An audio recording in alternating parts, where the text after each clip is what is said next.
Hi guys, ఎలా ఉన్నారు? అందరూ బాగున్నారైతే అనుకుంటున్నాను. ఈరోజు చాలా ఇంట్రెస్టింగ్ టాపిక్ తోటి మీ ముందుకైతే వచ్చాను. ఆ టాపిక్ అయితే చెప్పే ముందు ఖచ్చితంగా ఈ వీడియోకి అయితే లైక్ అయితే చేయండి. అలాగే కామెంట్ ఉంటే కామెంట్ చేయండి. అండ్ ఖచ్చితంగా సబ్స్క్రైబ్ అయితే చేసుకోండి గైస్. సబ్స్క్రైబ్ చేసుకోకుండా చాలామంది అయితే చూస్తున్నారు, బట్ ఖచ్చితంగా సబ్స్క్రైబ్ చేసుకోండి. ఇంకా మన టెలిగ్రామ్ డీల్ ఛానల్లో జాయిన్ అవ్వకపోతే జాయిన్ అయితే అవ్వండి. డిస్క్రిప్షన్లో లింక్ అయితే ఇచ్చాను.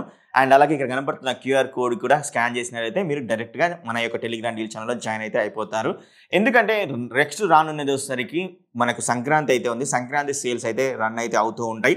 అండ్ అలాగే మనం 365 డేస్లో జరిగే ప్రతి ఒక్క డీల్ అనేది అక్కడ పోస్ట్ అయితే చేస్తుంటాను. కాబట్టి మీరైతే మిస్ అయితే అవ్వరు. కొత్త న్యూ ప్రొడక్ట్స్ తక్కువ ప్రైస్లోకి అయితే వస్తుంటాయి. కాబట్టి సో మీరే కాదు, మీ ఫ్రెండ్స్ అండ్ ఫ్యామిలీ మెంబర్ కూడా షేర్ అయితే చేయండి. మరి ఈరోజు టాపిక్లోకి వెళ్ళినట్లయితే ఎల్జీ టీవీలో వెబ్ ఓఎస్ అనేది మీ అందరికీ తెలుసు. అండ్ ఎల్జీ టీవీ వచ్చేసి ఒకవేళ ఎల్జీ కంపెనీ ఎల్జీ వెబ్ ఓఎస్ని పక్కకు పెట్టేసి గూగుల్ టీవీ ఓఎస్ వస్తే ఎలాంటి మార్పులు ఉంటాయంటే, అండ్ అలాగే ఎలాంటి కంపెనీకి బాగా గ్రౌండ్ షేకింగ్ అవుతుంది అనే దాని గురించి ఈ వీడియోలో నేనైతే చెప్పబోతున్నాను. అండ్ ఎంటైర్ వర్క్ అయితే వినండి. ఖచ్చితంగా మీ యొక్క ఒపీనియన్ కూడా కింద కామెంట్ అయితే చేయండి, మీకేమనిపించింది అనే దాని గురించి. అండ్ ఎల్జీ టీవీ గురించి మాట్లాడుకోవాలంటే మీ అందరికీ తెలుసు, ఎల్జీ టీవీ యొక్క పిక్చర్ క్వాలిటీ చాలా బాగుంటుంది. అండ్ సౌండ్ ఆప్టిమైజేషన్ చాలా బాగుంటుంది. అండ్ ఎల్జీలో కూడా మనకు 5.1 అనే సరౌండింగ్ సపోర్ట్ తోటి డాల్బీ విజన్, డాల్బీ అట్మాస్ అని ఇలా తీసుకొని అయితే వస్తుంది. అండ్ అలాగే వాళ్ళ యొక్క కొత్త టెక్నాలజీని కూడా ఇంట్రడ్యూస్ అయితే చేసి తీసుకొని అయితే వస్తారు. అండ్ ఎల్జీ టీవీలో సరికి 4K ఎల్ఈడిలో and nano cell LED and QNED, Evo OLED ఇలా టీవీస్ అనేవి చాలా మ్యానుఫ్యాక్చరింగ్ చేసి మన ఇండియాలోకి అయితే దింపుతూ ఉంటుంది. అండ్ చాలామంది కొనడానికి అయితే ప్రయత్నిస్తారు. కానీ కొంతమంది కొన్నాక అరే ఇది ఎల్జీ వెబ్ ఓఎస్ అయితే వస్తుంది, లాట్స్ ఆఫ్ యాప్స్ అయితే మనం ఇన్స్టాలేషన్ చేసుకోలేకపోతున్నాం, అండ్ థర్డ్ పార్టీ యాప్స్ నుంచి మనం డౌన్లోడ్ చేసి ఇన్స్టాలేషన్ చేసుకోలేకపోతున్నాం అని అయితే ఉంటుంది. ఒకవేళ థర్డ్ పార్టీ అప్లికేషన్స్ మనం ఎల్జీ వెబ్ ఓఎస్లో డౌన్లోడ్ చేసినా కూడా కానీ అక్కడ సెక్యూరిటీ రీజన్స్ అయితే వస్తాయి. ఒక సెక్యూరిటీ రీజన్స్ వద్దు అనుకున్నా కూడా మనకి ఏమవుతుందంటే వారంటీ అనేది వెళ్ళిపోతుంది. సో అలాంటివి కొన్ని అయితే జరుగుతూ ఉంటాయి. ఎల్జీలో ఏమైనా పార్ట్స్ ఖరాబ్ అయినా కూడా అవి మనకు వారంటీలోకి రాకుండా ఉంటాయి అన్నమాట. ఎందుకంటే ఆ థర్డ్ పార్టీ అప్లికేషన్స్ అనేవి ఓన్లీ గూగుల్ని దృష్టిలో ఉంచుకొని వాళ్ళు ఆప్టిమైజేషన్ అయితే చేస్తారు. కాబట్టి మనకు ఎల్జీ వెబ్ ఓఎస్లో ఇన్స్టాలేషన్ చేయాలంటే చాలా తతంగం అయితే ఉంటుంది. కాబట్టి అండ్ ఒకవేళ ఇన్స్టాలేషన్ చేసినా ఏమైనా ఖరాబ్ అయినా డిస్ప్లే పోయినా కూడా మనకు వారంటీలోకి అయితే ఇలాంటివి అయితే ఉండవు.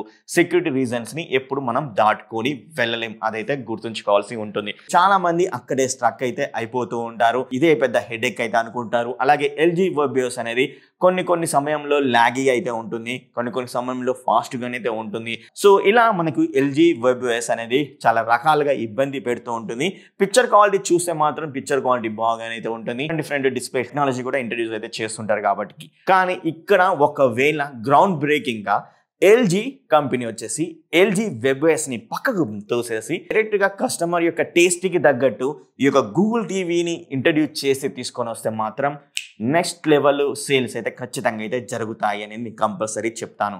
ఎందుకంటే ఎల్జీ ఒకవేళ గూగుల్ టీవీ ఓఎస్ తోటి వస్తే ఎల్జీలో ఉన్ననే డిఫరెంట్ డిస్ప్లే మోడల్స్ వేరే అదర్ కంపెనీలో అయితే ఉండవు. ఎందుకంటే ఎల్జీ కంపెనీ ప్యానల్స్ కూడా రెడీ చేసి సేల్ చేస్తూ ఉంటుంది. కాబట్టి అక్కడి నుంచి వచ్చే పిక్చర్ క్వాలిటీ అనేది నెక్స్ట్ లెవెల్ గా ఉండే ఛాన్స్ కూడా ఉంటుంది అన్నమాట.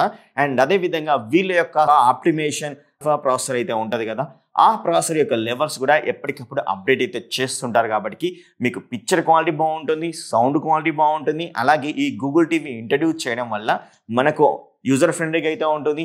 దాంతోపాటు కానీ థర్డ్ పార్టీ అప్లికేషన్స్ కూడా డౌన్లోడ్ అయితే చేసుకోగలుగుతాం. అప్పుడు నెక్స్ట్ లెవెల్ అయితే ఉంటుంది. ఏ కంపెనీకి భయం పట్టిస్తుంది అంటే ఖచ్చితంగా సోనీ కంపెనీకి అయితే నేనైతే అంటాను. ఎందుకంటే సోనీ కంపెనీకి ప్రత్యేకంగా ఎలాంటి ఓఎస్ అనేది ఇంట్రడ్యూస్ అయితే చేయలేదు. ఎందుకంటే ఖచ్చితంగా మన ఇండియాలో ఉన్న వాళ్ళు గూగుల్కి అయితే అలవాటు అయితే పడతారని తెలిసేసి గూగుల్ టీవీనే ఆండ్రాయిడ్ టీవీ ఓఎస్ని మాత్రమే ఇంట్రడ్యూస్ అయితే చేసింది తన యొక్క టీవీస్లో. చాలా వరకు కొంచెం ప్రైస్ ఎక్కువైనా కూడా ఈ యొక్క సోనీ టీవీ తీసుకోవడానికి ఇంట్రెస్ట్ అయితే చూపిస్తుంటారు. అండ్ అదేవిధంగా సోనీ టీవీ యొక్క ఆప్టిమైజేషన్ లెవెల్ కూడా చాలా బాగుంటుంది అన్నమాట. అయినా కానీ ఎల్జీతో పోల్చినా కూడా సోనీ యొక్క పిక్చర్ ఆప్టిమైజేషన్ అనేది ది బెస్ట్ గానే ఉంటుంది. సో అందుకనే ఖచ్చితంగా గట్టి పోటీ అనేది ఎల్జీ అండ్ సోనీలో అయితే కంపల్సరీ ఉంటుంది అయితే నేనైతే అనుకుంటున్నాను. సోనీ ఏం చేసింది, గూగుల్ టీవీ ఓఎస్ తోటి కానీ ఆండ్రాయిడ్ టీవీ ఓఎస్ తో కానీ తీసుకొచ్చినప్పుడు వాళ్ళ యొక్క సెట్టింగ్స్ అనేవి మార్చకుండా యథాతథాగా ఇంక్లూడ్ చేసేసి ఆ యొక్క ఓఎస్కి ఆప్టిమైజేషన్ చేసేసి సెట్టింగ్ అనేది డిఫరెంట్గా తీసుకుని అయితే వచ్చింది. మనకు మీరు ఆ సెట్టింగ్ బటన్ క్లిక్ చేయగానే మనకు డౌన్ పార్ట్లో అయితే వస్తుంటాయి సోనీ టీవీస్లో. మనం దాన్ని ఆప్టిమైజేషన్ కూడా చేసేసుకోవచ్చు అనమాట. చాలా బాగుంటుంది సోనీ టీవీ యొక్క సెట్టింగ్స్, పిక్చర్ సెట్టింగ్స్ అనేవి చాలా లాట్స్ ఆఫ్ అయితే ఉంటాయన్నమాట సెట్టింగ్స్ పిక్చర్ యొక్క. అలాగే ఎల్జీలో కూడా మనకు సౌండ్ సెట్టింగ్ అని, పిక్చర్ సెట్టింగ్ అని డిఫరెంట్గా అయితే ఉంటుంది. ఇదే ఏవైతే సెట్టింగ్స్ అనేవి ఉంటాయో ఆ యొక్క సెట్టింగ్స్ యొక్క థీమ్ అనేది మొత్తం గూగుల్ టీవీకి ఆప్టిమైజేషన్ చేసి గూగుల్ టీవీ తోటి ఈ యొక్క ఎల్జీ టీవీస్ తీసుకొస్తే ఇంకా బాగుంటుందని నా యొక్క ఒపీనియన్. అండ్ అదేవిధంగా వీళ్ళ యొక్క రిమోట్ అనేది ఇంకొక ప్లస్ పాయింట్ అయితే అవుతుంది. ఎందుకంటే ఎల్జీ వెబ్వేర్స్లో చూసినట్టయితే మనకు మ్యాజిక్ రిమోట్ అయితే ఇస్తూ ఉంటారు ఎల్జీ టీవీ కొన్నప్పుడల్లా. ఆ రిమోట్ అనేది మనం ఎలాంటి మౌస్ పెట్టుకోకుండా మనం ఈజీగా చాలా యూజర్ ఫ్రెండ్లీగా వాడుతూ ఉంటాం కాబట్టి సో మ్యాజిక్ రిమోట్ కూడా ఇంట్రడ్యూస్ చేస్తే మాత్రం ది బెస్ట్ అయితే ఉంటుందని నా యొక్క ఒపీనియన్. మరి మీరేమనుకుంటారనే దాని గురించి కింద అయితే కామెంట్ అయితే చేయండి. చూద్దాం మరి ఎల్జీ వచ్చేసరికి ఎల్జీ వెబ్వేర్స్ని పక్కకు పెట్టి ఒక గ్రౌండ్ బ్రేకింగ్ లెక్క ఈ యొక్క ఎల్జీ గూగుల్ టీవీ వేస్ తోటి వస్తే మాత్రం నెక్స్ట్ లెవెల్ అయితే నేనైతే అంటాను. మరి మీరేమంటారనే దాని గురించి కింద అయితే కామెంట్ అయితే చేయండి. మరి నెక్స్ట్ వీడియోలో మేము ముందుంటాను. అప్పటి వరకు bye bye, see you, tata, take care, love you all.